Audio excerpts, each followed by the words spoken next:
we are here in the Bahamas. We are going to make it right. If you became a millionaire, would you keep working? You know? Great job, brother. Just fun to meet you. What's going on right now is California's trying to figure out. Don't eat. Something got popped in the butt. Yeah. Oh, I can. Welcome to BitBoy Crypto, home of the BitSquad, the largest and greatest crypto community in all the interwebs. No channel works harder to keep you in the know about crypto. My name is Ben. Come to you live every single day, 11:30 a.m. Eastern Standard Time. Today is Friday, February the 10th, and it is a spicy 69 degrees here in the BitBoy Crypto Studio. Also, real quick announcement. If you go to bitboycrypto.com, what are you laughing at? No, never mind. Is Hester Pierce a top G? That's a funny ball over there. Let's see here. If you go to bitboycrypto.com and then you go to book, you will see that we have a couple more dates left on the book tour. We have Atlanta. This is not going to be February 22nd. Then we have Philadelphia and New York. End of is that next week? The end of next week, I think, or is it the week after? What? What's today's date? The 10th? Today's that's 10th. 2 weeks from now. So 2 weeks from now, we're going to be in Philadelphia and New York. We wanted to do the Atlanta meetup as kind of the end of this first phase of the book tour. What I mean by first phase is I'm going to do more cities down the road, maybe over the summer, looking at Europe, as well as there's just a lot of cities I want to go to, and we're going to work them in throughout the year. Detroit, Indianapolis, those are both places that have wanted me to come. New Orleans. Loves New Orleans. Hate the Saints, but I love New Orleans. Cities like that, San Diego, maybe, as well as plenty of other cities around the country. Maybe Tampa. Never done Tampa before. Now that Tom Brady's not there anymore, I feel very comfortable going there. So the long and the short of it is, we're going Seattle. We are going to do Seattle around the MLB All-Star game because I'm going out there for vacation with my family. So, anyways. Here's the announcement. The announcement is the new date for this Atlanta meetup is going to be here at our studio. It's going to be Wednesday, March. It's after ETH Denver. So it's going to be Wednesday, March the 8th. Wednesday, March the 8th. That's when it's going to be. So Wednesday, March the 8th. There it is. That's when we're going to do it. Make sure if you love that we do these meetups, that you hit the like button, but especially because we're here every single day for you guys. We've been in Nashville before, actually. That's interesting. Maybe if I'm up there, we might do one there again one day. But make sure to smash the like button. Number one thing you can do to help out, not just the channel, but crypto adoption. The more people like this video, the more people from the mainstream YouTube shows the video to through the algorithm, and you are doing your part. So make sure to smash that like button. Bottom left-hand corner of the screen, hit more actions, more options, hit like this video. And then if you're watching on Smart TV, bottom right-hand corner of the screen. No, I totally messed that up. If you're watching on mobile, make sure to X out of the live chat, hit the like button, and then come back for the chat. If you're watching on Smart TV, that's bottom left-hand corner screen. More action, more options. Hit react, and then like this video. A mellow fellow says he got my book last night. Yeah, definitely Ohio. Looking at where to go in Ohio. I mean, I just think starting with Columbus would be best because it's in between Cincinnati and Cleveland, right? But we're talking about, I don't know, maybe a weekend and go maybe start in Cincinnati and then maybe go to Cleveland and maybe Indianapolis. I don't know. Things we're talking about. I promise you. Can I make this promise? I don't know what it is. I promise my people of Ohio, I know you've been left out. And I understand you're Ohio State fans. And as a back-to-back national champion, Georgia Bulldog myself, well, this is the South. I didn't go to the school, okay? Let's be honest. I went to a small Christian college. But the point is that Ohio State fans, I feel bad for you. I really do. I've never been on the winning side of a football game and said, I feel bad for the other fans. I really did feel bad for the Ohio State fans after that Chick-fil-A Bowl. It was crushing to them. And I know what it feels like to be on that side because I spent 95% of my life on the other side, but the last couple of years have been good for Georgia. But anyways, the point is that, definitely want to go to a lot more of these cities. We're going to do the last one of this initial launch. We do have we've got the title for the new book that'll be coming out, the FTX book. We're going to be working on that. We're basically greenlit from the publisher for that. So, man, I can't wait till I can tell you all the title. It's going to be absolutely amazing. Would I dress up like Gary Gensler dressed as a baby angel for Valentine's Day? Let's address this stuff. Let's start by talking about what's going on in the macro here, okay? In the United States macro with crypto, finance, regulation, the whole thing. And plus, that reminds me, I meant to send this person a message and find out about, let's see, update on dates. Cool. You guys may like raisins, you may like prunes, dates. I actually hate all of those things. But the point is that there's a shift going on right now. We are seeing a power grab by the SEC. You're seeing Hester Pierce dissenting against Gary Gensler, okay? We have Brian Armstrong, Uncle Brian, as he's affectionately known, okay? We have Uncle Brian coming out saying he's going to push back on any regulation that's against staking, okay? Now, I hope you guys watched my video yesterday that I made about this topic. It was very relevant. What it turns out is that this SEC announcement that was today, that was going to be massive. It got leaked yesterday morning, that there was an announcement, and then, I don't know if you're waiting for a big announcement, it's not coming. It was yesterday afternoon. They talked about Kraken. They have, I think it was $30 million settlement. Mm-hmm. Yeah. We'll talk more about that here in just a little bit. But they are going, part of that settlement was ending their earn program, right? Staking, lending, yield, earn, whatever you want to call it in different places. They're ending it. Now, two of the three potentials yesterday that we had talked about what it could be. Number one was XRP case ending. I told you that wasn't happening. Ripple case ending. The Kraken settlement, and then also staking and lending. Well, it turns out they were kind of combined. It was kind of, they went after, I'll get it at the Football Hall of Fame. Yeah, Football Hall of Fame would be, I've always wanted to go there. Yeah, that'd be cool. We should do that. Yeah. The point is that it turns out it was the Kraken announcement along with the warning and threat about staking and lending. And Gary Gensler, you sent me some tweets. He knows nothing about what he's talking about. Okay, let's be very clear here. Gary Gensler is like your great grandma. And I'm not talking about your grandma because your grandma's young. She's got a lot of life left. Talk about your great grandma. You know her. She's not quite as old as Warren Buffett, but she's close. And she's definitely in the twilight years of her life. She's seen a lot of things. She could tell you about World War II. She could tell you about, stories of Babe Ruth. She might have heard them from her dad. Okay. Yeah. You're talking about anything that was big during the 30s. Maybe she was a flapper. Who knows? She'd be over 100, I guess. But she's seen a lot of things. But the last 20 years, she hasn't been paying that much to technology. She knows a lot. But do you think that your great grandmother on her deathbed should be the person that gives us regulation on cutting edge technology? Do you think that's who that should be? No. Gary Gensler is on his career deathbed, number one. And number two, this is not something that we're going to be able to reverse if he gets his way on a lot of things right now. He is coming after all of these exchanges. He's coming after, who's he really coming after? He's coming after you. Mm-hmm. He's coming after your money. If you look at what Gary Gensler said, which we're going to do in just a little bit, he literally says at the end, don't forget, this is for investor protection. Crypto is like a casino. Gambling. Well, it's weird. Casinos do pretty well, don't they? Yeah. Casinos are a viable business, Crypto's a viable business. Some people win, some people lose.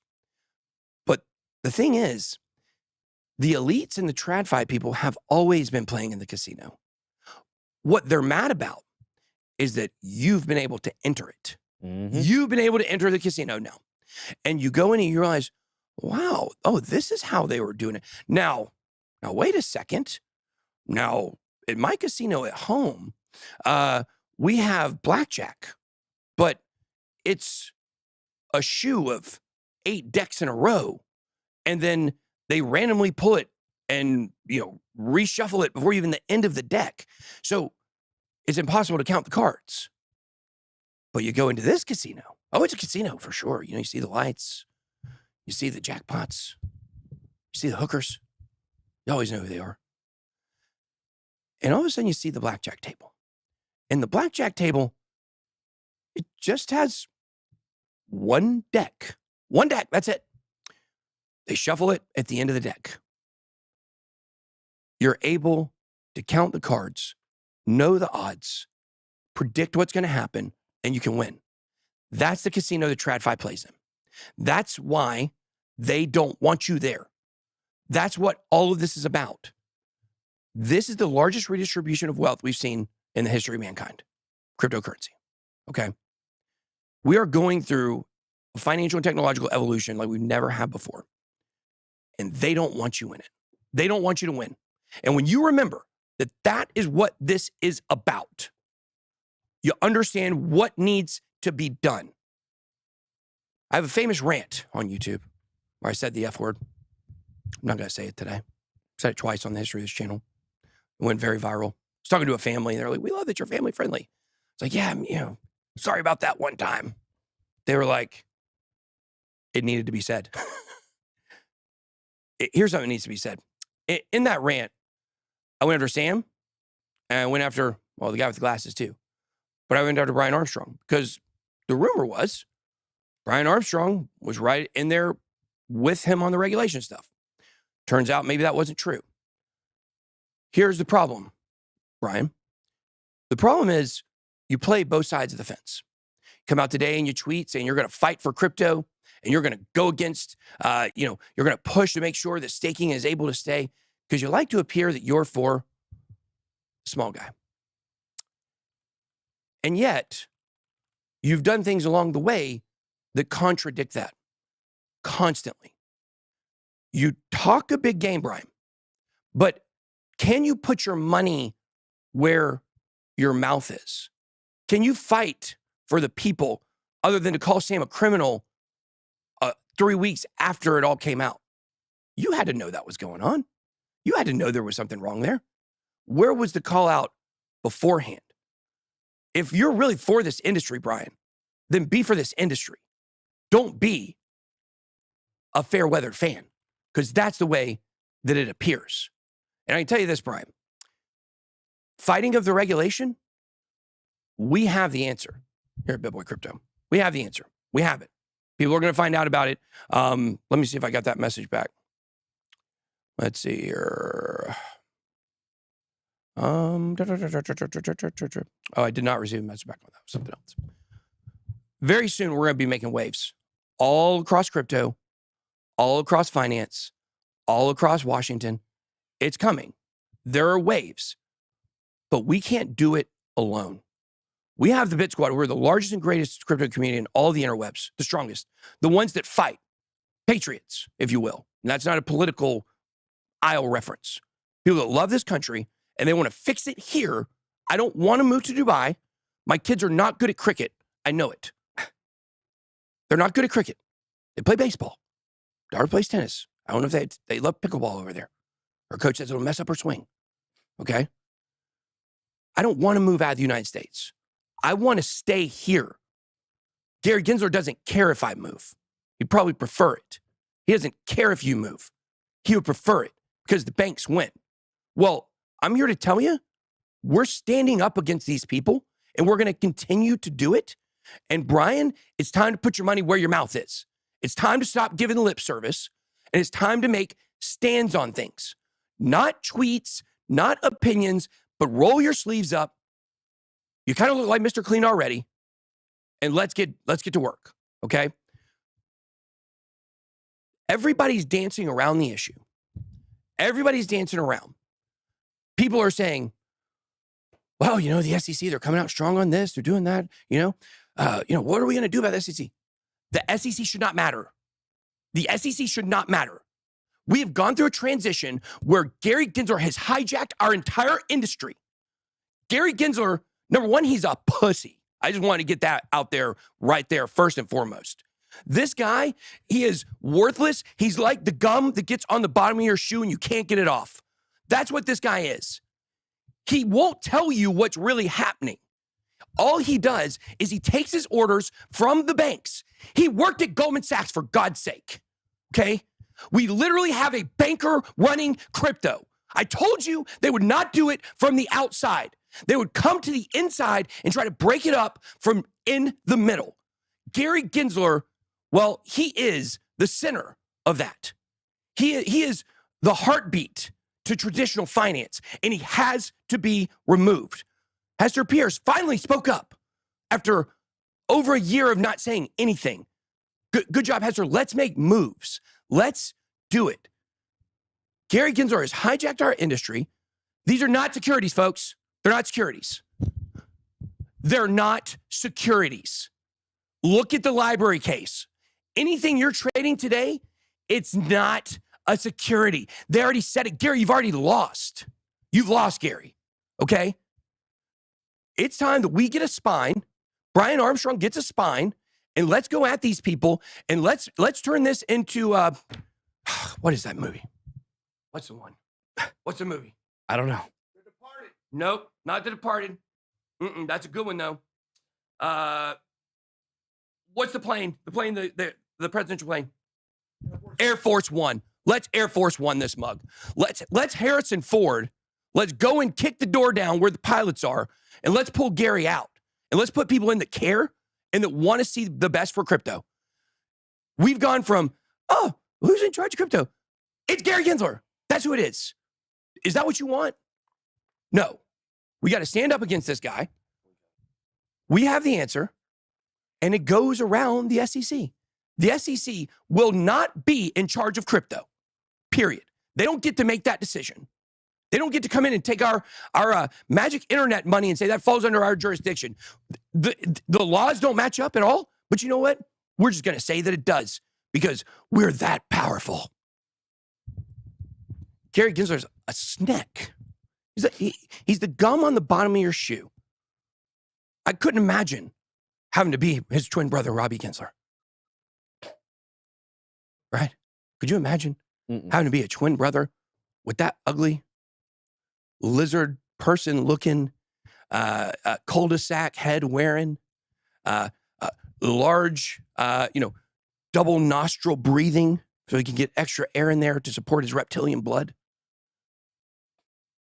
Imagine looking like that. I can't do it. Oh, we just said we were going to stop people going after people's appearances. Not his. No. Yeah. So this is what I want. Let me tell you what I want. What I want is I need Brad Garlinghouse. I need Brian Armstrong. I need Charles Hoskinson. I need all of the top people in this country. Who's that? Jesse Powell. Jesse Powell. I need all of these people that are the leaders in crypto to draw the line in the sand and say it ends here, it ends today. We have the answer. I would love to get in contact with Uncle Brian. We had somebody spilled some gravy at Thanksgiving. We had a little thing between him and I, so we haven't been talking since Thanksgiving. But let's get in contact. If you got contacts at Coinbase, if you got contacts with Jesse Powell, if you got contact, I have Charles. I know what Charles is waiting for. But if you got contacts with these people, I would love to send them our bill. Brad Garlinghouse, looking at you. Let's get this thing moving. When you see it, you're going to understand it's the only answer, and we defeat Gary Gensler in one fell swoop. We defeat the SEC in one fell swoop. That's what we do. We're going to take away their ability to govern what they should not be governing. That's what we're trying to do. And if you want to be on the right side of history, then come join us. Remember my Sam rant? And I told you about history. What side do we fall on for the people? That doesn't stop because the guy with the afro is under house arrest. Okay? That continues for the rest of this channel's existence, for the rest of my lifetime. We will continue to fight. So if you're down with that, then come join and be on the right side. If you're not, then we know what side you're on. So that's what I wanted to say. I'm tired of everybody cowering, everybody being scared. Imagine meeting Gary Gensler in a dark alley and being scared of that man. Imagine. I know I couldn't. He would hide behind his wife probably. That's the kind of person he is. He can talk a big game in his nice studio set up to record scripted videos, right? That's what he's got. But what kind of man is he? What kind of man is Gary Gensler? He's a puppet. That's what he is. He's a puppet. time somebody cuts the strings. Let's go. Let's go. Big boy out. There's the stream. Back on the show. Yeah. Brian Armstrong needs to call me. Send me a message, something. We need to get him on the show. We need to understand where you're at, Brian. And, for people to stop acting like this is not the voice of crypto, this channel, then you're not paying attention. This is where the people live, is on this channel. Your traders, your miners, your developers, they don't live here. Some do. We're the voice of the people on this channel. We're those in crypto that didn't get a voice for a long time, but we got it now. It's a little raspy. Sounds different than it did 3 years ago, and it's a little bit sexy. All right, let's go. Okay, where's my guy? Where's my guy, Crypto Jed? We'll bring him on. Let me just, for 1 second, cover what's happening today. Exchanges, 546. Market cap just hovering at $1 trillion. 24-hour volume, about 70 billion almost. Bitcoin dominance about the same place. ETH dominance down. We were expecting a lot of volatility today because of this announcement. It came out yesterday. We've still saw the price of Bitcoin drop $300 in a minute. When it was at 21.9 or 21.8, dropped to 21.5. It's recovered a little bit. I don't know we'll have to get Big Chad's opinion on, what is going on with, oh, okay, I see it, yeah.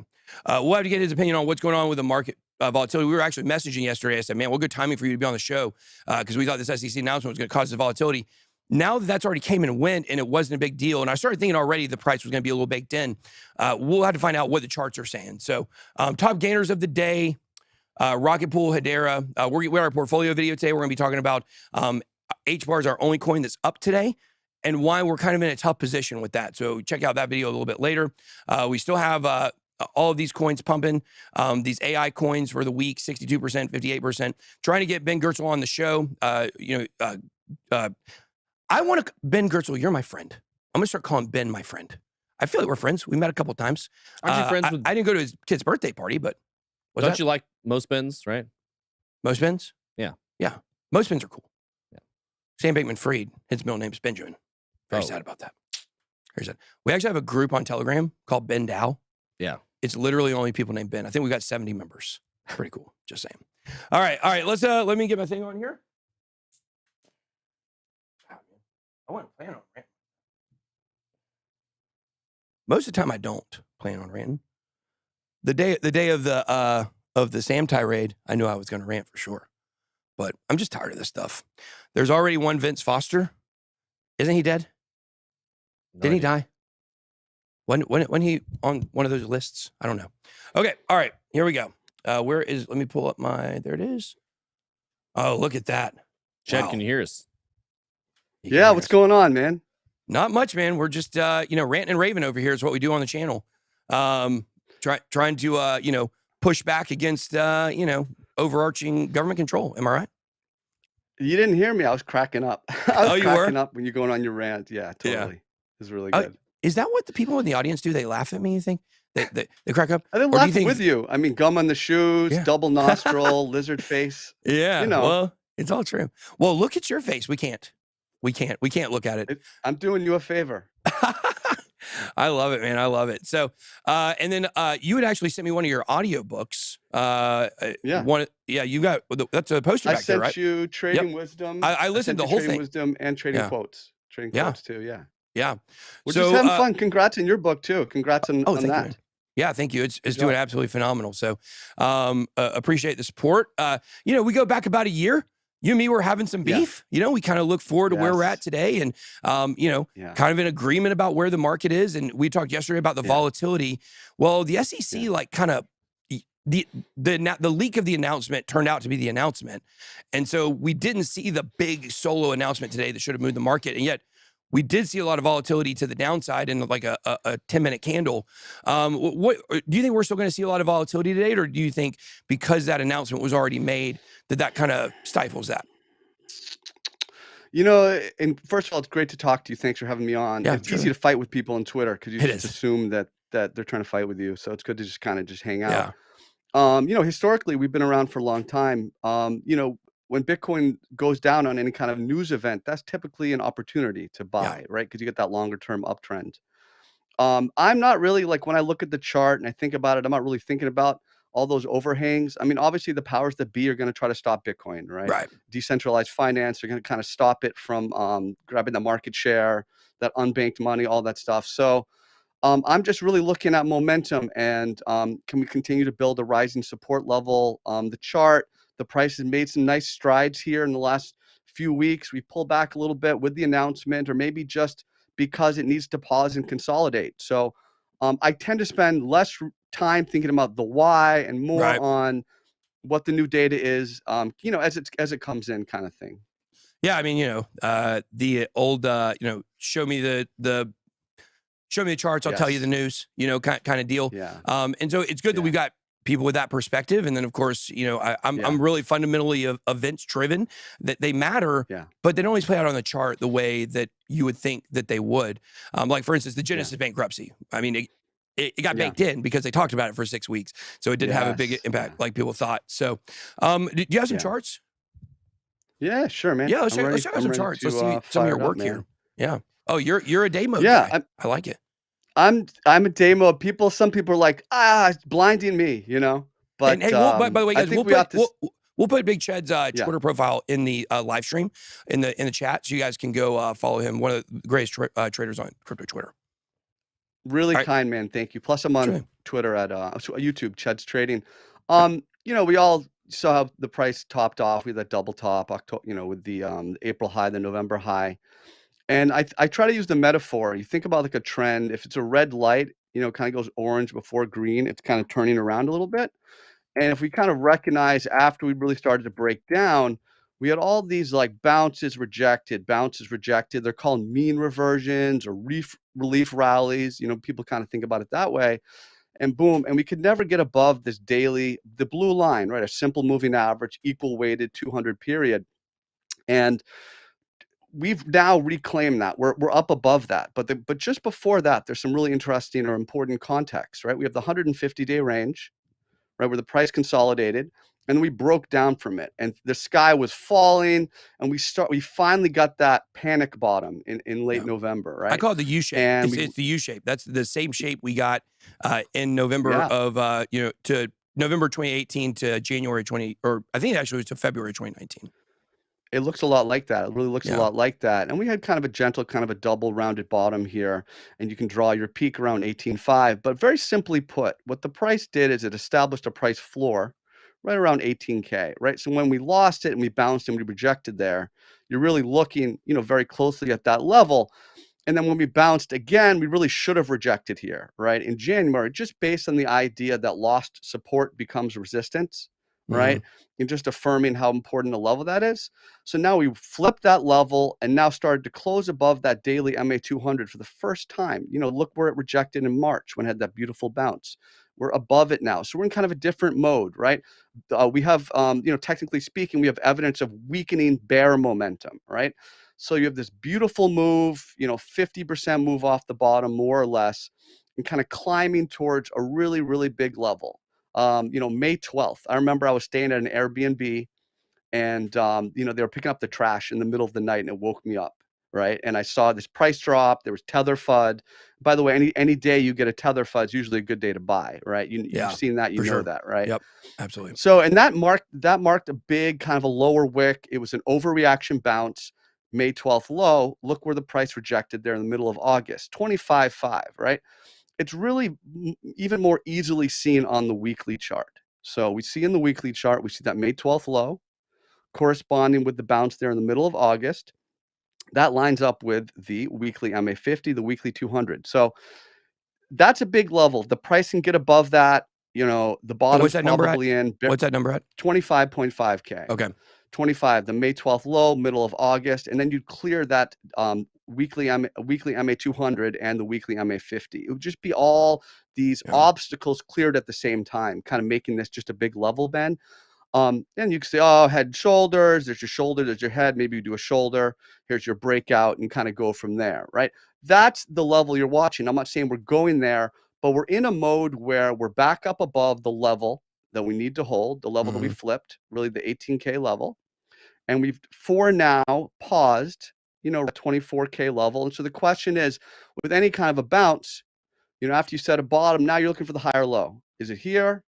Is the higher low going to be down here? Right? Maybe it's up here. Either way, you need to establish a higher low. So we're kind of searching for that. And I you know, for me, when there's FUD, when there's panic, when there's fear, I kind of get excited. I kind of get interested, right? So as a trader, I'm looking for a level upon which I can formulate a thesis, right? And a trade idea that I can define when the idea fails. So I'm going to go long maybe at 21.5, right? But if it goes below maybe 21.2, I would abandon that idea. And then I would try again around 20K, right? So I'll look for a price level that will allow me to, say you have a friend and they're skeptical. Can you explain to them a good trade idea that you can explain it well enough that they'd say, okay, that makes sense, right? So you want to have a easily defined idea where it fails. And, you know, initially you would have wanted 22.5K to hold. It didn't, right? It paused there, 22.5. That's where the September, you know, move failed. That's where kind of based here, and we lost that support. But there's support here now that we've established, 21.5, 20K, and then of course 18K, right? The bottom of that 150-day range. So Ben, we're looking for the higher low. We see it in every type of bottoming situation. You break out, you pause, you get a higher low, and then ideally you continue and you go on from there. If we do by the next, you know, by the time we talk next, keep an eye on 25.5. That's a big level. I think if you're on the sidelines, you can actually add or jump in if it gets above 25.5, right? Okay. That's just such a big level. That's where you would add into your long position. That's where the bears are dead. Recap. For like that's where the bears are dead. That's where, that's it. And over time, the bulls always win in crypto. It's just a matter of timing. Whereas the bears, they have their day like once every 4 years. They get it. And then, of course, you know, we see, and of course, you guys get Nouriel Rubinis and your Peter Schiffs, and they'll have a heyday. AJ, guy that works for me, well, he's more than just a guy that works for me, but one of my top researchers. We were on the book tour, and we were at a club. We were watching. We like to people watch. We don't drink, you know. We're just out there people watching. Yeah, it's great. Yeah. Well, there were two specific girls that were dancing. Very insane. One looked like she was trying to do a comedy skit the entire time. We called her Miss Judy. We decided she was a preschool teacher. Oh, he's doing the dance right now. AJ, come do the dance real quick. Yeah. Come, you know, AJ, come do the dance. Come on, AJ, please. AJ. Did you ever watch Seinfeld, Ben? Yes, I love Seinfeld. You watch Seinfeld at all? Elaine, how Elaine dances. Exactly. Kind of like that.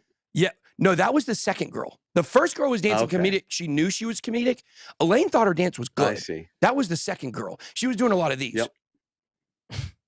Wow. Yeah. So the point is while we were there, a girl comes to the bar. She gets 2 drinks. She's walking by and she sees AJ wearing a Bitcoin hoodie, or it had Bitcoin, Solana, Algorand, Ethereum, one of our hitmerch.com shirts. And she just looked at him. She paused. She looked down at her drink. She looked up and she said, "Hey, how's that crypto going?" And walked off, you know? And it's just like, that's the way that people think when we get towards these bottoms. Like, haha, you're the idiot for putting money in crypto. It's like, no, darling. No, darling. No. You're the one. Like, we've seen this. We've been through this. We know when the people turn sentiment, and you know, that's when she said that to him. That was the biggest buy signal I'd ever heard. And so that really speaks to the point, Ben. That sentiment is so deadly. I mean, you can use fundamentals, but when everyone's giving up is when you want to start to get in, rather. I mean, so that's a great story, great analogy. Sorry to interrupt you, but that's such a big point, man. Sentiment. You know? Yeah, absolutely. Now, a couple questions for you here. First, I want to ask about the CME gap. We got a CME gap at $19,995. Do you factor those CME gaps at all in when you're looking at your trade? Okay. Absolutely not. I trade when I'm looking at this chart. I trade within the 4 corners of the chart. Right. You think about like a contract, a legal document. You know, like I watch a lot of Judge Judy. And she, you know, they have a contract, and then they'll make a side deal, and she'll say, no, it's all about the 4 corners of the contract. So I don't really look at order book or open interest. I look simply at the chart, what the price is doing in relation to major support and resistance. I'll look at Japanese candlestick signals, wicks, upper wicks showing weakness, you know, lower wicks showing buying pressure, volume, trends of volume. I'm really just kind of trying to make a more simple approach for myself, because as a human, the more factors I add, the more I'm going to mess it up, right? I'm gonna if I overcomplicate it, I know I'm going to screw it up. So I try to simplify things. But there are great traders out there who do use CME gaps, and I think you need to have different traders with different methods. Otherwise, you don't have a market, right? If we all agreed on what the price should do, you know, it would never move, and that'd be incredibly boring. You know, like we had here at the end of the year in December, where it was like just dead sideways, and it was like, why am I even here? Like, what are we doing? So I know the doldrums. You know, it's been very interesting this bear market compared to the last one, because we haven't had as many of those moments, because the interest has stayed around, because like you said, you know, the attention is up when the prices are plummeting. And this time we had crazy news like FTX on the back end of it that kept people watching, even though prices dropped. Now, TJ, what were your you had two questions you popped on the screen? That was pretty much it. If he thought we would go back under 20K, retest 20, basically. He says 21.5 is the number to watch. Well, that's an area of interest. I think 20 would be a great buy. You know, you want to be buying dips here because we're in a different mode, right? We're trading above the daily MA200. We have weakening bear force. And you have really this is incredibly significant from classical charting standpoint, the fact that you were able to get back up into this range. We have a 150-day range. And when that broke down, it really should have followed through and gone all the way down to 12, 13K, because that was just like a huge, devastating bull and a blow to the bulls. And instead, it really turns all this into a bear trap, right? Into a deviation. Now we're back up above it. You're buying really any dip down to 18K, in my opinion. Obviously, you don't just buy and then hold, buy and hold. You have to have a level. You define each trade in that level, but you have, you know, you want to be buying at 22.5. That failed. Try 21.5, then try 20, because it's gonna put in a higher low here, more likely than not, in my opinion. Perfect. Yeah, I think that's really great advice. As you were talking there, something hit me I wanted to ask you about. I can't remember what it was though. It was going to be such a great question, and I can't remember what it was. But I think looking at the CME gaps, like I was talking about earlier, like it can be an advantage, but it's more like the fundamentals are what we look at a lot more. Is like you're looking at the technicals and the fundamentals behind the percentage of times that CME gaps fills. You know, leads me to believe it's possible. Now, do you think that you were drawing some lines there? The 200 or no, not the 200. What is the blue line? Is that the 50? That's the 200 simple moving average. That is it. Right? That's equal weighted. You think about moving averages. Exponential gives more weighting to short term, right? EMA 8. And longer term, I use simple moving averages. Like the blue line is the 200. The orange is the 50. Yeah. So what about us bouncing off of that? That's a little bit lower than the level you were looking at. Is that something we generally will see it do maybe at the beginning of a bull run? It's again, absolutely. It's going to be an area of interest, because if you look at, so first of all, you don't want to just automatically assume it's going to bounce off of it. You want to look at prior price interactions, and the price has respected it. Initially rejected here, so that was something you watched, and we punched right through it. So now we would have, essentially, it's a great question, Ben. It would be the first retest of that, right? Yeah. From the upside, you have what's called a bullish throwback. If you have a resistance level, reject, you come through, you're buying on the retest of that level. So you could quantify that as also another trade setup. The type of, again, the setup, you could go to your friend who's skeptical and you say, here's where I would buy and here's why. And then here's how I know the idea fails.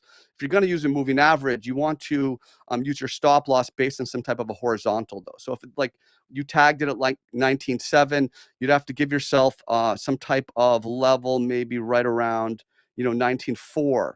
Because a moving average, it's moving with the price. So, you know, if this is the moving average and you're retesting it, that's no good.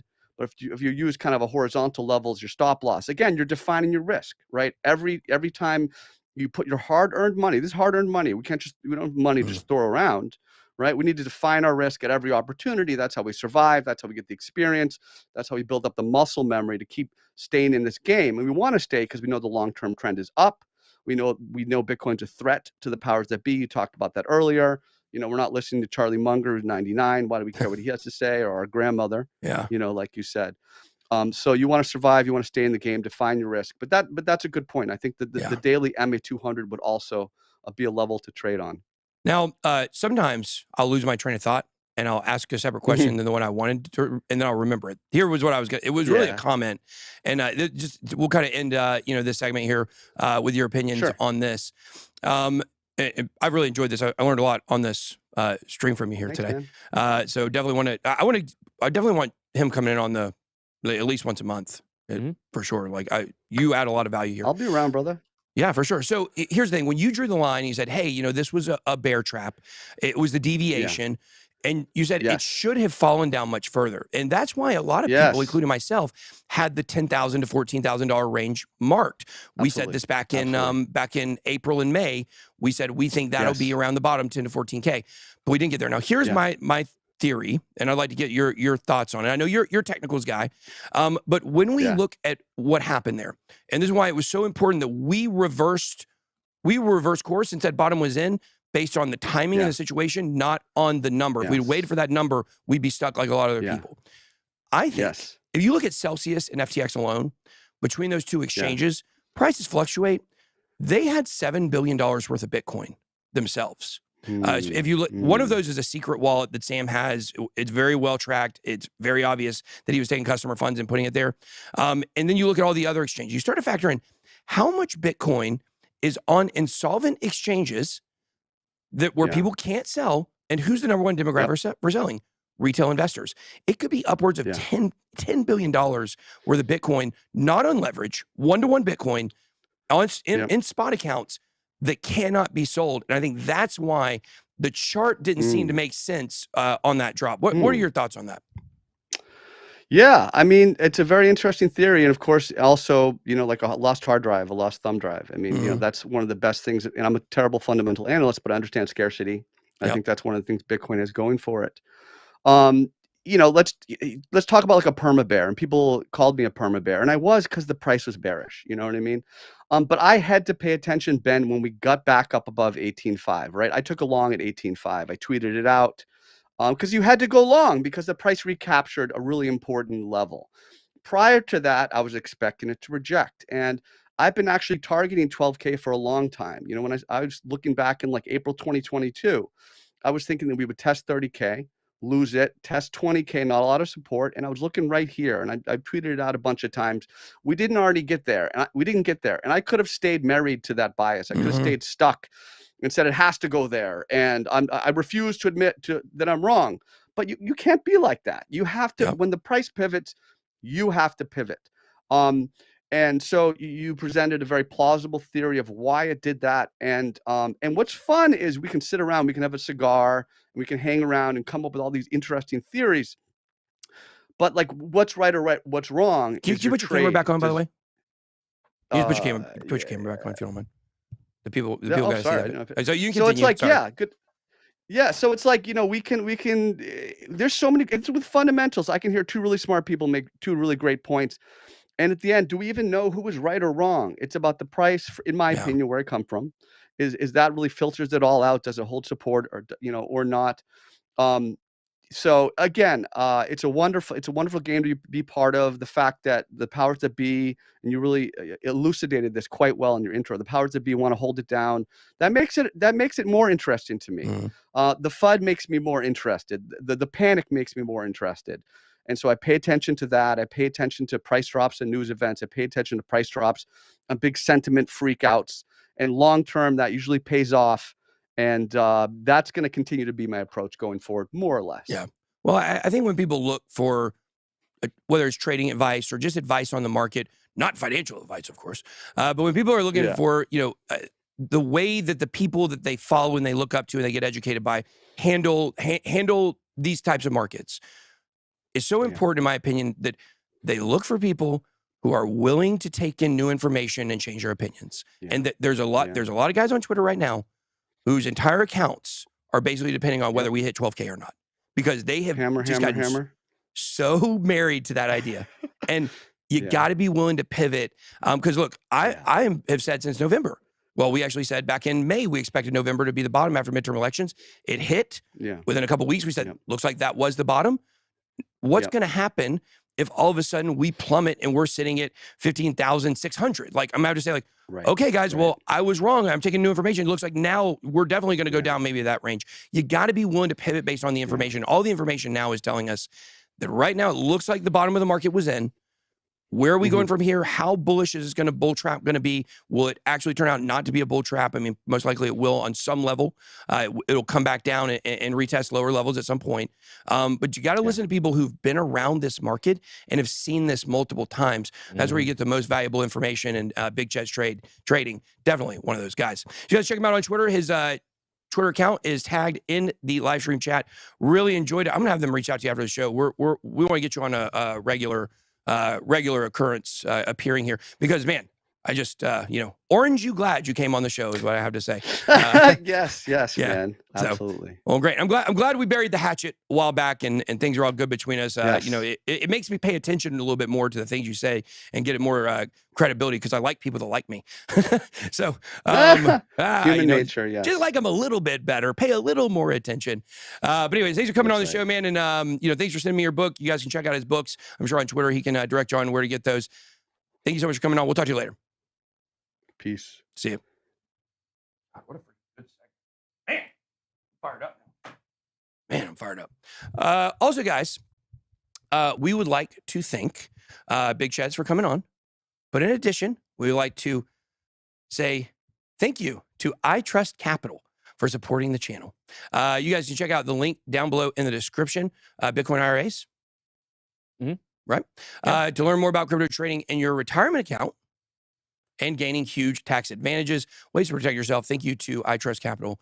I Trust Capital was, that was the company, right? Yes. Yeah. So just so everybody knows, I'd like to say a little piece here about this. I had trashed I Trust for a while, and now they're a sponsor on the channel. How did that come to be? Well, the person who I had a large problem with is not there anymore. And so it wasn't the company, it was the personal interaction that I had and the lack of care about my time and the leading on and just a lot of hoops we were trying to draw. This was a couple years ago and that person's gone. And I don't know, I think they reached out to us and, we said, hey, I told them that this was my problem. And so they're like, oh, this is what occurred. And so that person's not there anymore. And so because of that, we were able to I was able to realize it was just one person's opinion there. It wasn't everybody there. And, they are a good company. And I've never trashed their IRAs. I didn't like my interactions with the company, but we made all that great, just like we did with Big Chets. Yep. You Big Chets had beef. You have beef and cheddar. No onion butter on that roast beef. But you get over things and you move on. So, you guys check out I Trust. But I do want to say that this is the first time that we've said they're a sponsor on the show. Yeah, well, they've been around the space a really long time. They actually came out of the precious metals background. They were gold, silver, and precious metals IRAs way back in the day. They had a crypto a long time. So they do have a really good product, really good security, which we'll get into that more in the future. We have a super chat here, Blockchain Mail. Ben, would you recommend catching up to crypto for my teens who I haven't introduced to crypto yet? I want to onboard them without overwhelming them. Other suggestions? It's the perfect book for that. Perfect. So what we've decided to do, and we're still talking publishing company, so it's not 100%. But what we want to do is a workbook for catching up to crypto. We also want to do a kid's book, but the kid's book is not for high school kids because high school kids can pick up catching up to crypto and read it and understand it. I really believe that. I don't think there's anything that's super complicated in there that they would be like, oh, you know what? I can't read this. It's not super technical. It's not written on a, super academic intellectual level. It's written for the normal person. So in high school, if they're 14, 15, 16, they should be able to pick up that book and read it. We want to create a kid's book that's really geared towards upper elementary and middle school. That's the age range we want to target with our kids book. So we're going to be talking about that. I think that hopefully that's what we go. I got this thought from, who is it that said it? They said, you know what you should do? You should make it into a manga book. Do you know what manga is? No.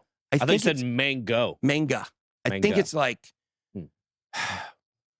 written anime type story, like anime graphic novels for teens, I think is what that is. Kind of like huge section of Barnes & Noble. Comic book-ish. Yeah. Yeah, that sounds fun. But graphic novels. And so I told this to my wife, I think it was maybe Nick DeMondi that said it.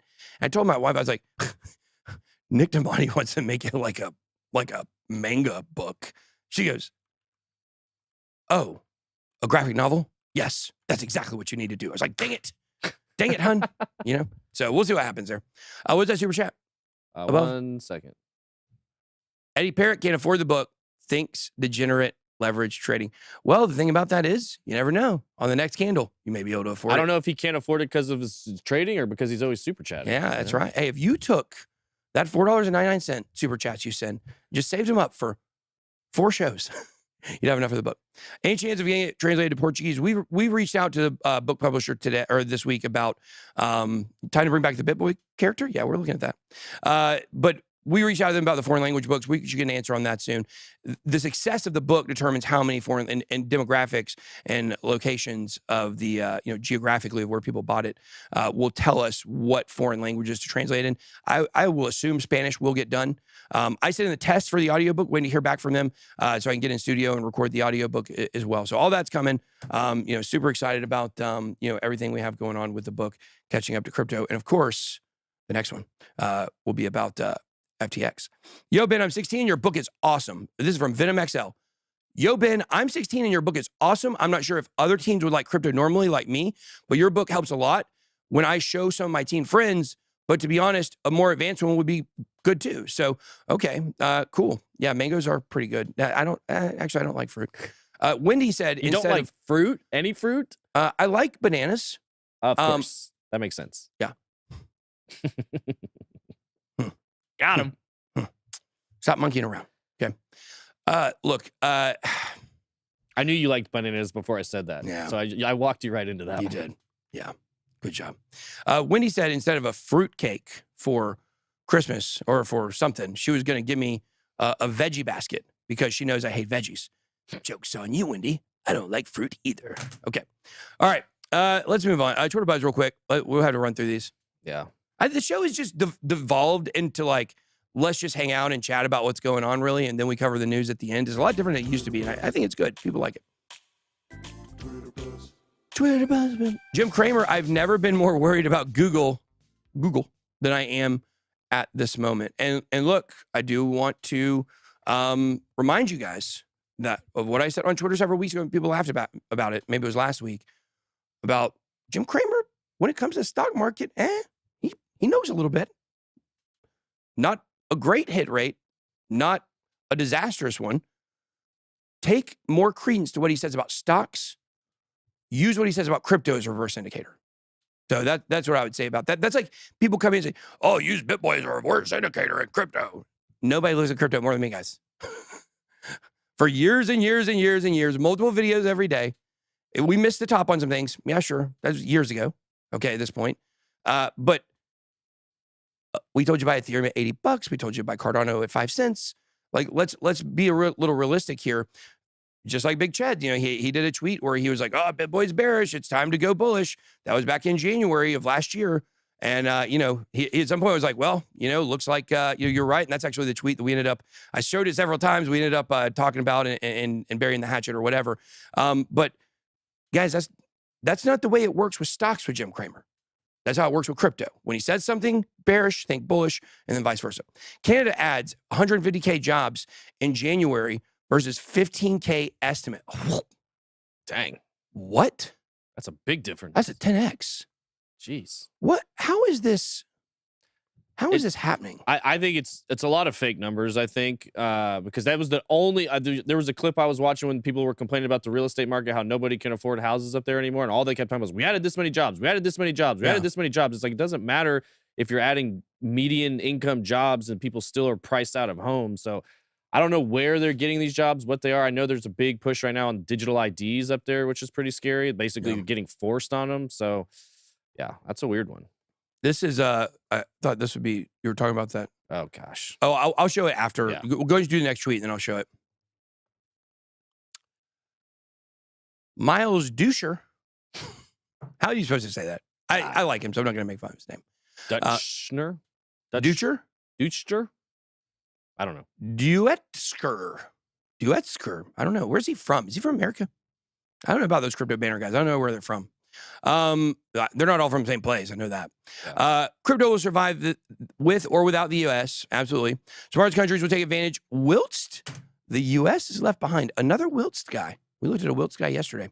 It would be a shame to see a nation built on innovation succumb to the consequences of stifling it. And guys, this is why I'm very confident Gary Gensler's out. Number one, I've been told. Number two, he's stifling innovation. Gary Gensler is now moving to a place where he is going to hurt. This would be like Bill Clinton in 1997 coming out and saying, this internet, there's porn on it, guys, and there's gambling on the internet. We're going to need to pull the plug on this thing. Regulation? Yeah, let's regulate it out. We in America definitely do not want to be involved in the internet, right? That's the equivalent of what Gary Gensler is saying today. That cannot be the prevailing thought in Washington, certainly cannot be the prevailing thought of capitalists, of freedom, people that believe in freedom, libertarians. That certainly cannot be the thought.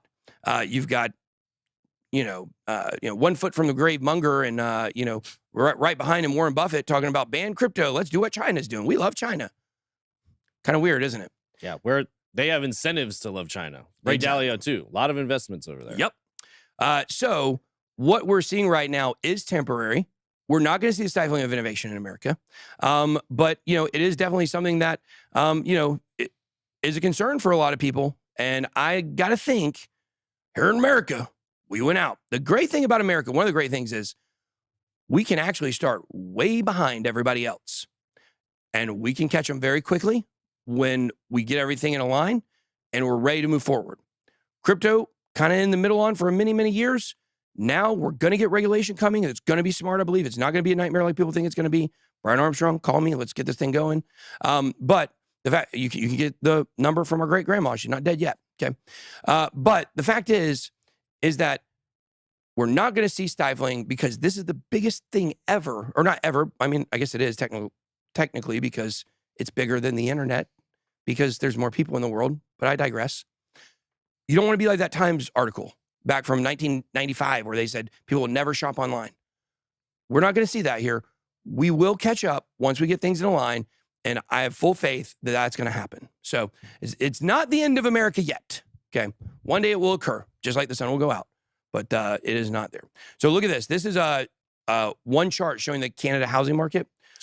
This is the ones at the bottom are condominiums attached in apartments. And the attached, which will be duplexes, I believe, just started skyrocketing just now. But look at that. Dang. Yeah. That's the housing market for regular single-family homes. That's unbelievable. Yeah. They were back in 1977. I guess this is total value. Let me see what that is again. What is that? Value in thousands? So 200K? Yeah, 200K. That's what it is. Yeah. You're paying almost $2 million on average for just a regular home in Canada. Insane. They got a lot of land in Canada, by the way. A lot of land. Okay. All right. Let's move on. Somebody I don't know if we have time for this, but somebody asked if you were going to show me running out of gas.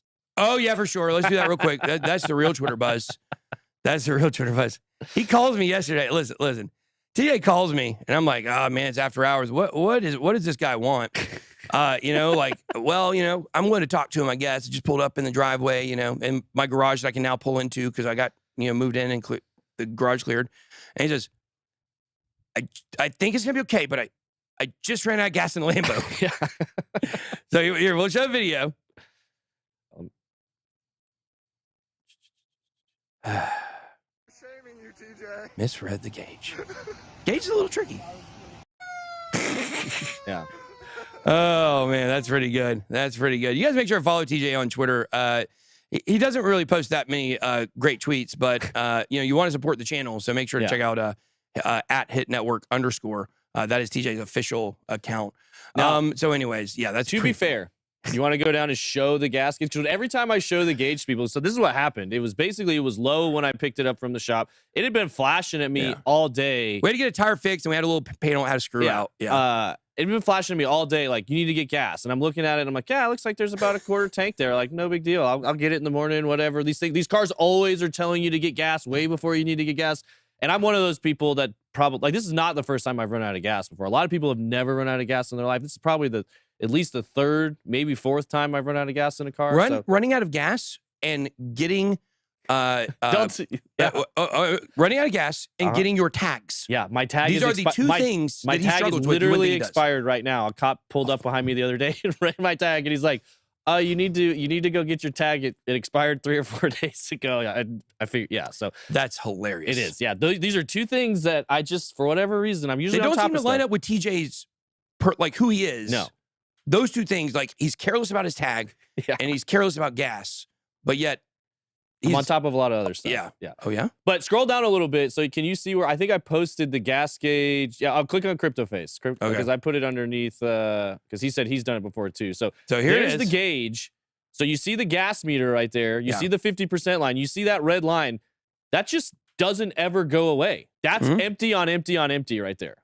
Yeah, that's when you need to. That's when you need to get gas. Is when it enters into this range here. Yeah, that's what they're trying to tell basically, the long and the short of it is, TJ drove it when he got it. It was already all the way out of gas, basically, and he was driving it around for a couple of days. Well, just yesterday. I picked it up yesterday. You picked it up yesterday morning. Yeah, yeah, and he didn't get the opportunity to see it move because it was already empty. So because I'm like, I've never even came close to thinking I was going to run out of gas because I've never actually been completely out of gas before. Yeah. So there you go. It's pretty funny. Yeah. Anyway, back to the show. The club NFT. My gosh, how forward of you. Was that the implication of what I said? Okay. Let's see. I want to check out my chart here for what? Why are my indicators going here? That's what I want to know. Frankie has ruined my life. Let me see if I can pull it up on another. I just want to take a quick look at the charts here to look at what's going on with Bitcoin because it has been quite volatile. Right now, it's coming at 21.6. I need to pull up my trading view. I need my trading view to always be logged in as well. Yeah, I was talking with the guys when we came in this morning, and I'm actually glad we had Big Cheds on because he kind of confirmed. So good. He kind of confirmed what I was feeling of like, I think that was pretty much it. Like if you're thinking about buy-in right now, it feels close enough. Like it maybe gets below 21, and that's where I would have bought anywhere like 20, anywhere in the $20,000 range. But it was just like, what, I'm going to go ahead and just put a buy-in today and. I'm not like a leverage trade type buy, just like a accumulation buy. So it doesn't really matter too much to me if it's 20,500 or 21,500. So after hearing what he said, I felt better. Like, the weekend usually tells me a lot about what it's going to do. The dangerous trading on the weekends. Yeah, exactly. I just like to watch and see what happens on the weekend. But I went ahead and just put it. Well, we were looking for the 4-hour chart, or looking at it yesterday, and we were waiting on this green dot. We were basically showing all of our indicators here, including our hidden volume here. Let me get that pulled up from the, there it is. Okay. From the BitLab Academy Trading Suite. We use all of these together is what we do basically to be able to determine what's going on with the market. And this volume profile, it always, because the volume is based on the timing of the chart, I've always got to tweak it every time I pull up a different chart to get it to actually show. But you can see we have falling volume.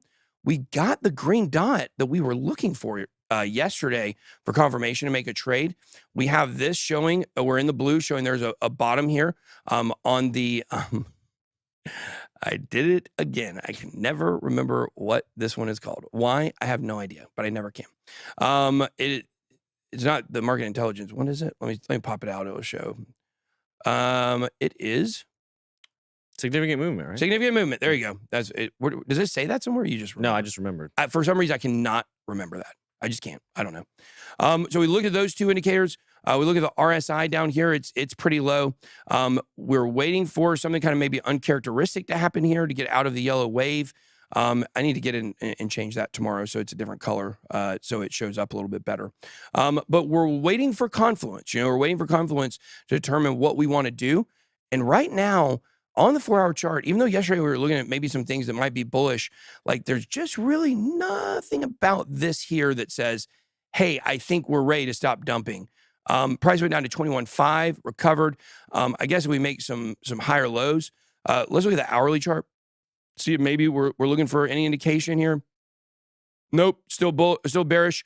We got the yellow X here on Market Cipher that we used as well for confluence. So definitely a lot of stuff going on. Do we have the market intelligence on here? We don't.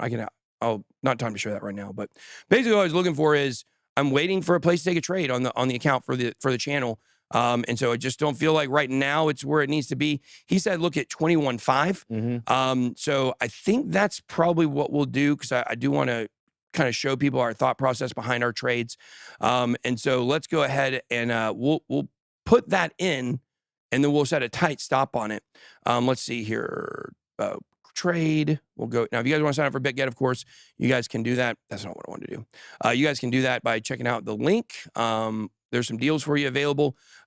Remember, leverage trading is dangerous if you don't use proper risk management. Make sure you're using stop losses, yada, yada, yada. I guess I'm going to shoot that video today. Yeah, well, and we'll be the example of, you know, the dangerous things not to do. We'll show you what not to do and what to do. Exactly. So if you guys remember what happened, long story, we had to have this new account here to separate some things for some 2FA reasons. So we're going to go ahead and put in a trade here. We have, let's see, that says, how much do we have available? Let's see here. Price. Oh, there it is. Available. Okay. All right. So I use 100% of my account in every trade. That's just the way that I operate. Well, I use a stop loss. So we're going to put in an entry for 21.5. I'm actually going to put it for 21.490 because the Bybit chart or the BitGet chart's $10 lower than the regular chart. So because of that, 21.490 is 21.5 on most other charts. So why is that? I don't know. Okay. So let's go ahead and put the whole amount there, 21.5. And then we're going to set our stop loss at 21.280. That's because he said look for 21.3. If it goes below 21.3, it will probably go lower. So we take that $10 into consideration, give it a little extra padding. So we put 21.280 for that, and then take profit. Well, guys, I think when we bounce, if we do go back down there and get in double bottom, I'm not even sure where I'm looking for a take profit, because I think we could be heading significantly higher, the 25, somewhere between 25 and 30. If I can catch this bounce down here, then that's going to be a trade we could hold for several weeks if it goes well. And so we're going to go ahead and buy long. Okay, boom, boom, boom. All right, so we got the order in. We'll see if it fills, and we'll keep you guys updated. We never found a place for the trade yesterday. All right, guys, there is news in crypto, believe it or not. We started with a rant. We covered a lot of the stories, really. But Bitcoin price taps 3-week lows as SEC fears liquidate 250 million worth of crypto longs. Overall, that's not a super bearish narrative that's going to affect the prices. It was a expect the rumor, sell the price and get in lower kind of story. So there we go. Bitcoin sentiment returns to neutral as price tumbles down. That's good. With fear and greed index, we're around 50. That's generally good. If it's down here below 20, it's time to buy. If it's up here above probably 70, it's time to look for profits. I don't know what the exact number is, which, by the way, Drew, I thought Drew was he's coming. He's coming. Okay, cool. I got a project for him. Bitcoin AI sets Bitcoin price for Valentine's Day 2023. Let's see what it says. Drew, hey, come on, cameras for a second, Drew. Oh, you're good. He's pretty tall. Yeah, it's okay. Hold on, let me get on the Apple crate.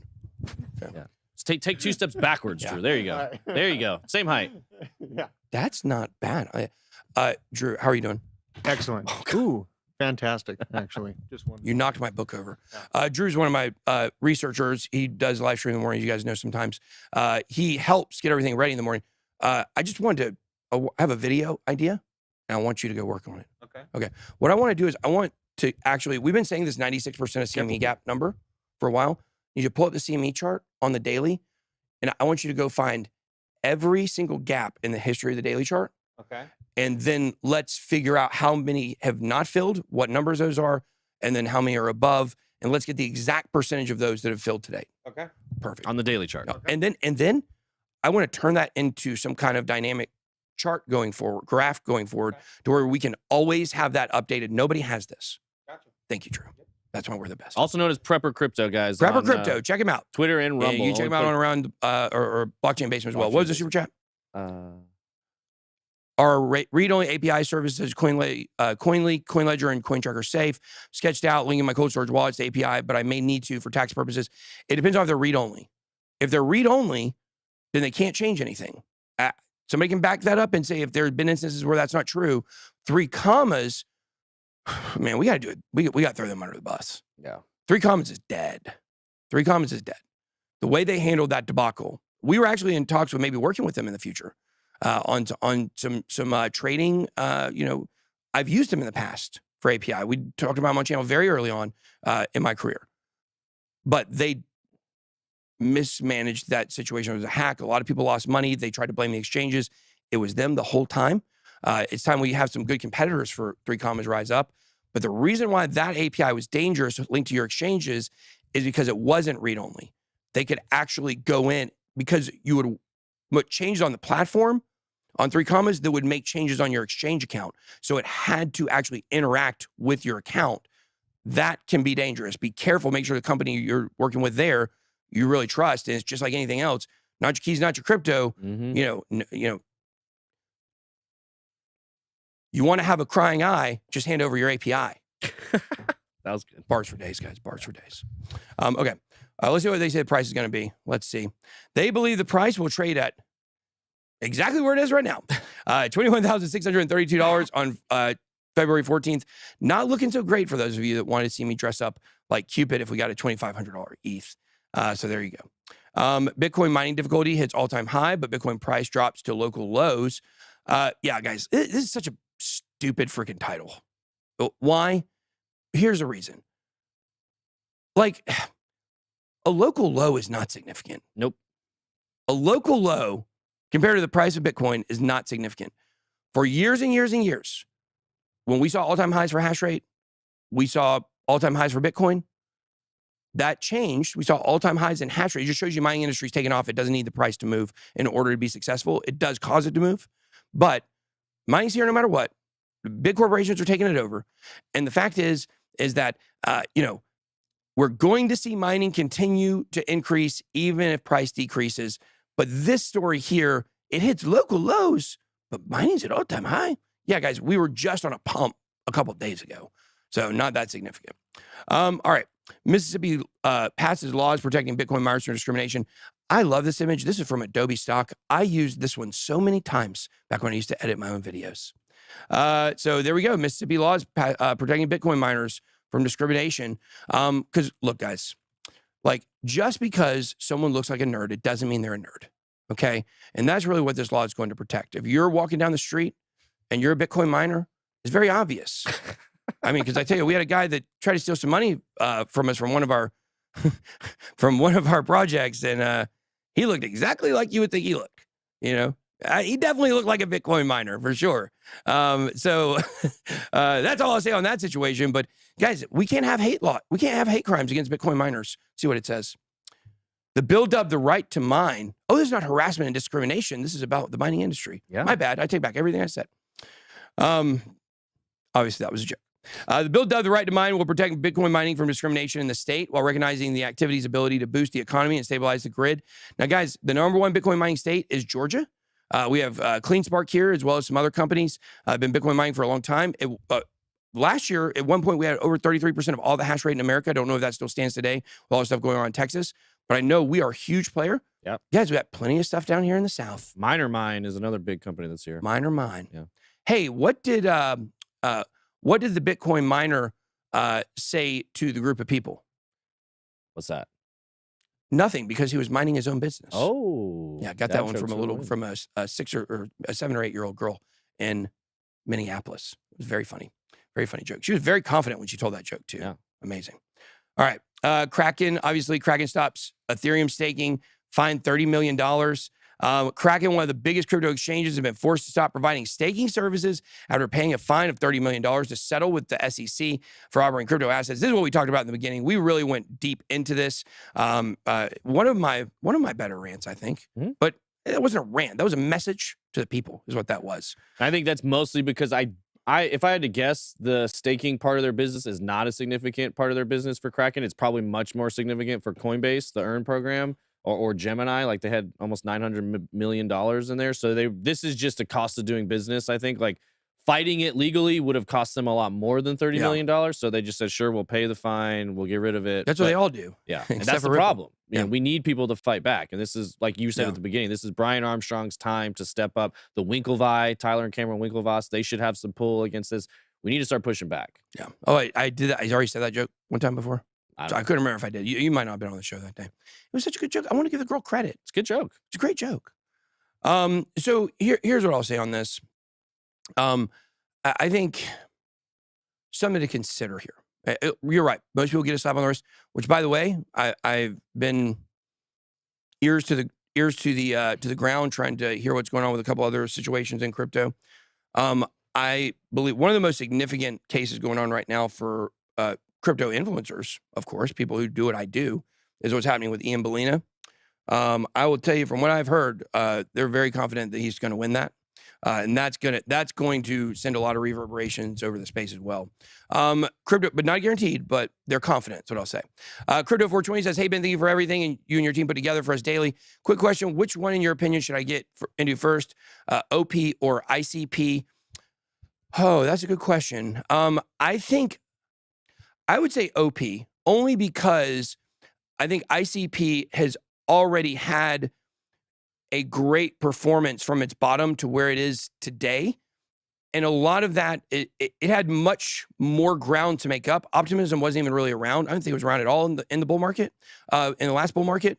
So because of that, we've seen such a good bounce from ICP already that I would say optimism probably has a little more sustained movement to the upside, whereas ICP for the price movement has kind of busted its nut a little bit in a short period of time. It's still going to perform great. Don't get me wrong. And that's kind of a tough decision. But I would say just because of the principle behind that, I would say OP, if that makes sense. ICP, our number one performer in our portfolios, and the most profit we've made of any of our coins in our portfolio videos. So, all right. Extreme stretch of the definition of investment contract, yada, yada, yada. IRS is taking actions to uncover identities of this crypto exchange's customers, talking about Kraken. This is why it's big. Wait. Oh, Nate Beatty says there's another typo. Okay, so here's what we found with the book, with some typos. The editor is amazing for the book. However, the editor is not a crypto person. So there were a couple of things that got missed, misusages of words that needed to be changed, but they didn't catch it because you have to have a baseline understanding of crypto. Like, for instance, like obviously it's divided into 100 million parts. Each Satoshi is 1/100 millionth of Bitcoin. When you get to 100 million Satoshis, you can't ever get 100 million Satoshis because that's one Bitcoin. So there you go. Make a note of that one, TJ. We are in this next printing, we're going to fix some of these typos. So, it's what happens when you put out a book in the beginning and you already have a big audience. You have people that catch it. So shout out to everybody for checking that out. But this is what I want to say about the IRS story here. It's big. Why? Kraken, a lot of you guys probably don't even use Kraken. Kraken is an OG exchange. A lot of people that use that platform have been trying to hide their identities and hide money from the government since they got into crypto, okay? Not the average user there, but I do know for a fact that there's a lot of anonymous large accounts on crypto Twitter, trading accounts that people wouldn't know. That's where they've always been. And those people are anonymous and they try to hide their gains. Some of them try to hide their gains. Well, if the IRS comes after Kraken and gets this customer information, then that's not going to be good for, many of those people. However, Jesse Powell did say at some point, if they come knocking, I'm going to have to give it. So he pushes back as much as he can, but there's a point where you can't really. Yeah. So there you go. Grammar and spelling, Nazis or Karens. I personally like it because I want it to be flawless. So SEC chair speaks on using all means available to bar crypto from the mainstream. Let's see here. Gary Gensler, blah, blah, blah, blah. He said, we're using all available tools. And that's the all means available. We're using all tools available. There it is.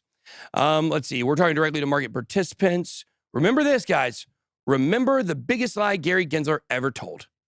We're here to protect the investment public. BS. You're there to keep them in cages. That's what you're there to do, Gary. There to protect the banks.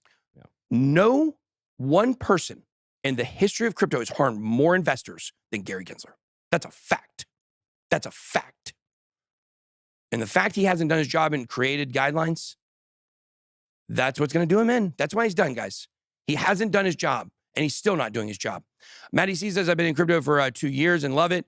I've just been a little bearish and uncertain over the last 2 weeks.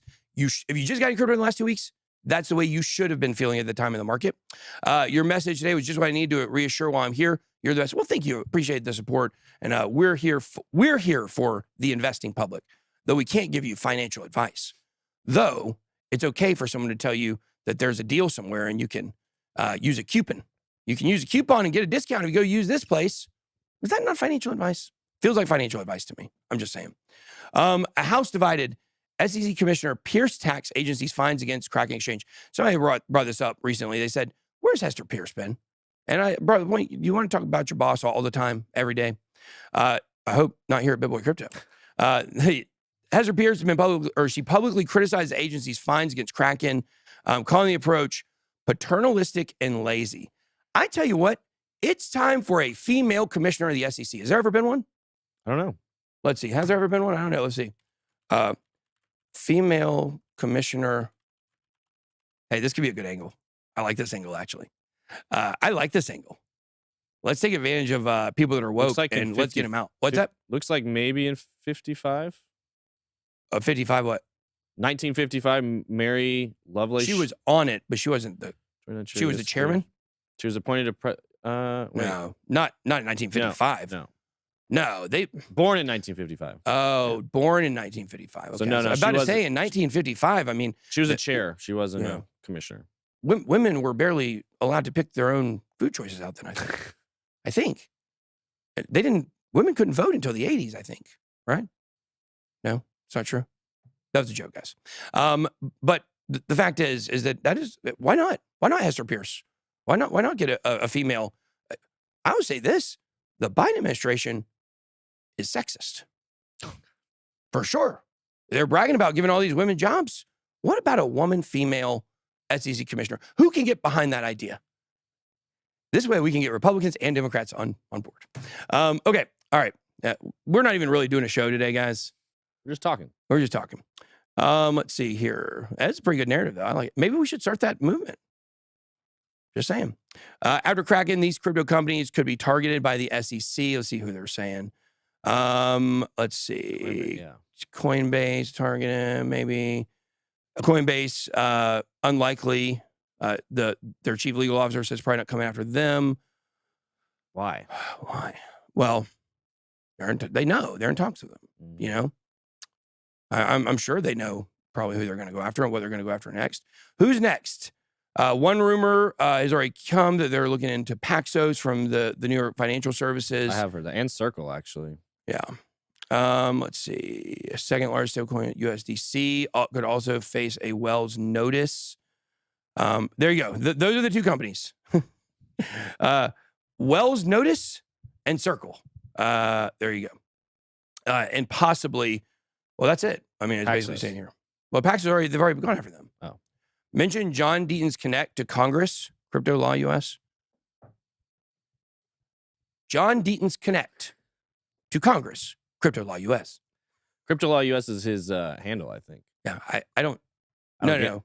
He said that's a separate account. Oh. I don't know what you're asking me to do there. We love John Deaton. We reached out to him to get him back on the show. I don't know what the update is on that.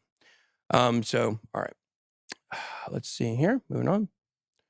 Blockchain Association called on Congress to intervene in SEC attack on crypto industry. Let's talk to these people today. Okay. Let's get with these people today, the Blockchain Association people. I'm sure we can get in touch with them. If you're on the Blockchain Association, maybe send me a tweet or send me a DM, on Twitter. I read all of them, even the ones from people I don't follow, but I think I do follow Blockchain Association, maybe. 3AC new exchange triggers backlash from the crypto community. They say, no, thank you. Big shocker, right? Guys, ain't nobody going to use this, okay? If you do, you're low IQ. Even AOC says, don't use it. Isn't that right, AOC?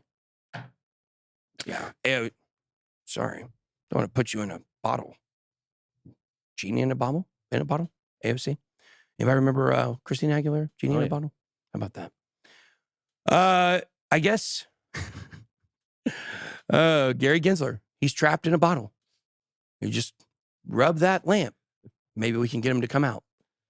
And then, God, what a terrifying. That'd be a horror movie. Yeah. A horror movie would be, you've got this lamp and you really think you're getting 3 wishes, and then out pops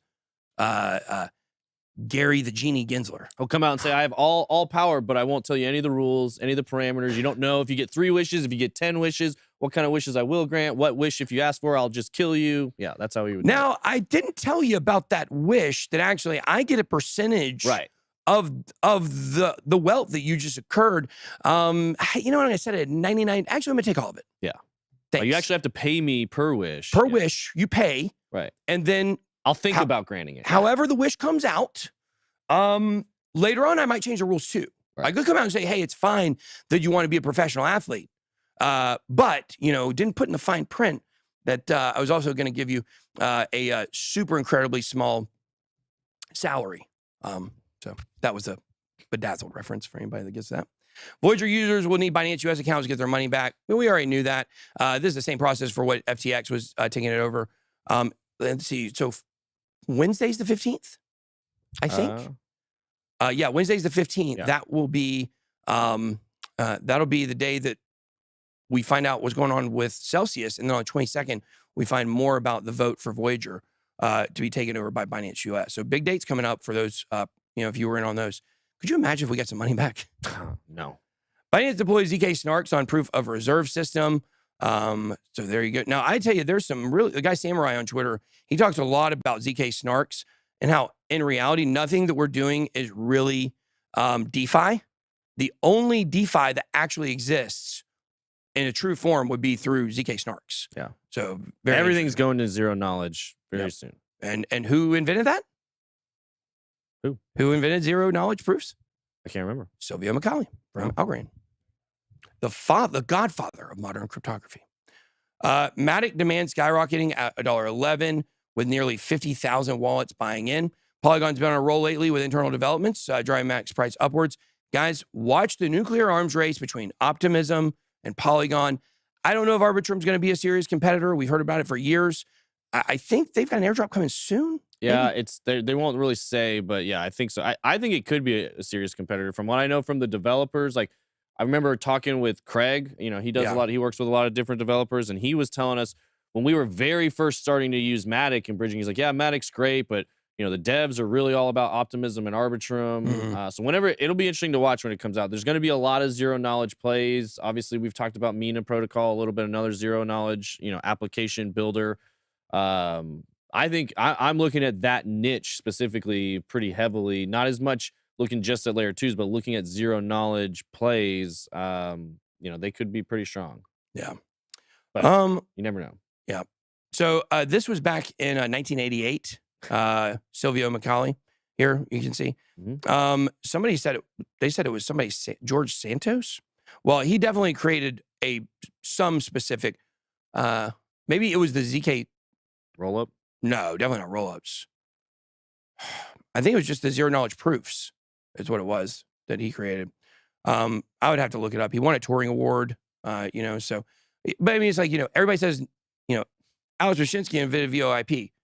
And then everybody says he's a scammer and now comes out with, oh, he didn't really invent it. All these people did. Right.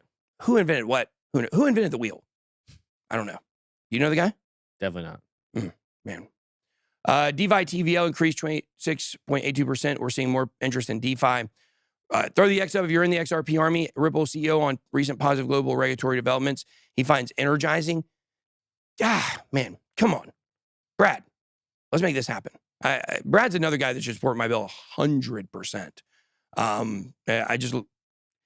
It's so weird. We've not been able to crack into the top tier of people in crypto. CZ, he'll comment on my stuff sometimes. I had him on the show once a long time ago. Loose connection there. Brian Armstrong, ghost. Brad Garlinghouse, ghost. Jesse Powell, haven't ever spoken to him directly. I talked to a marketing company around some stuff he was doing one time. That's it. But this is the voice of the people, guys. You want to get your message out to who you want it to get to? This is where you do it at. And no, that is not low IQ. And even AOC. AOC, do you like the channel? Thank you. All right. Thursday, Brad Garlinghouse commented on the exciting developments. He wanted to say Dubai established comprehensive set of guidelines. He said while the U.S. lags behind countries like Dubai, Australia, and others, these other countries have taken significant steps to clarify and support growth. U.S. wins support. Australia's Treasury aims to improve consumer protection like that. The UK's HM Treasury working on to create regulatory framework to encourage innovation. South Korea has defined the distinction between security and payment tokens and guidelines. Guys, we have to see the emergence of standards in different types of niches of crypto as well that need to be self-regulated, SROs. So trying to talk to some people about that this week as well. Growing out no regulatory efforts to demonstrate leadership and support that's missing in the U.S. Dead shot at Gary Gensler. That's what this is. New Cardano upgrade confirmed for Valentine's Day. So there you go. Maybe I'll dress up like Charles Hoskinson dressed up like Cupid on Valentine's Day. That's a lot. How would I pull that off? I don't know. PayPal held $604 million customers' crypto. Well, they took all my accounts. Sushi Swap acquires Vortex Protocol. Is that the one? Pay attention to Cosmos stuff right now. Yeah. Pay attention to Cosmos stuff. Optimism airdrops $30 million worth of tokens and the price drops. Obviously, you add more supply. That's what happens. Douche Bank. Investment arm reportedly talks with crypto firms to boost growth. But do we want douches in crypto? No, not actually.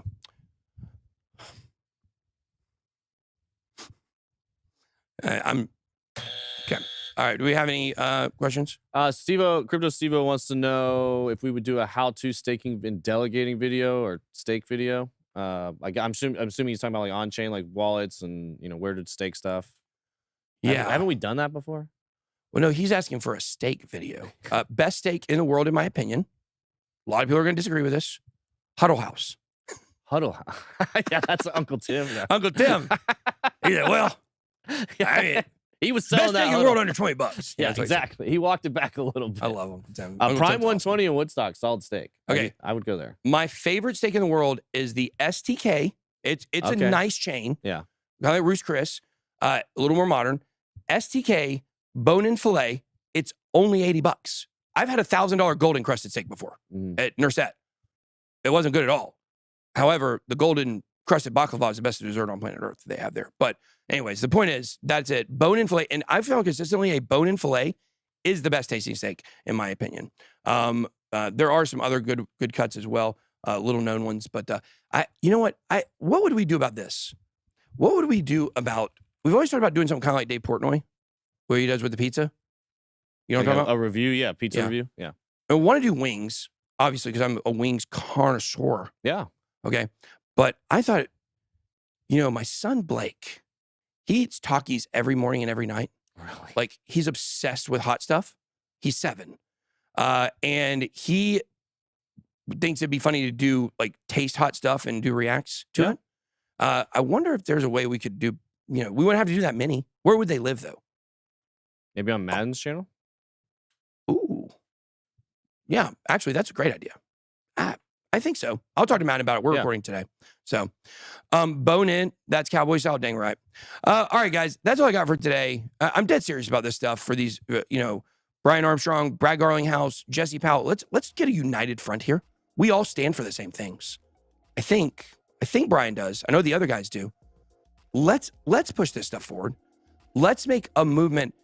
Gary's on the way out. It doesn't matter. By the end of the year, he's gone. But it'd be nice if we had a bigger hand in it. But let's stand up for what we believe in. That's all I got. Be blessed.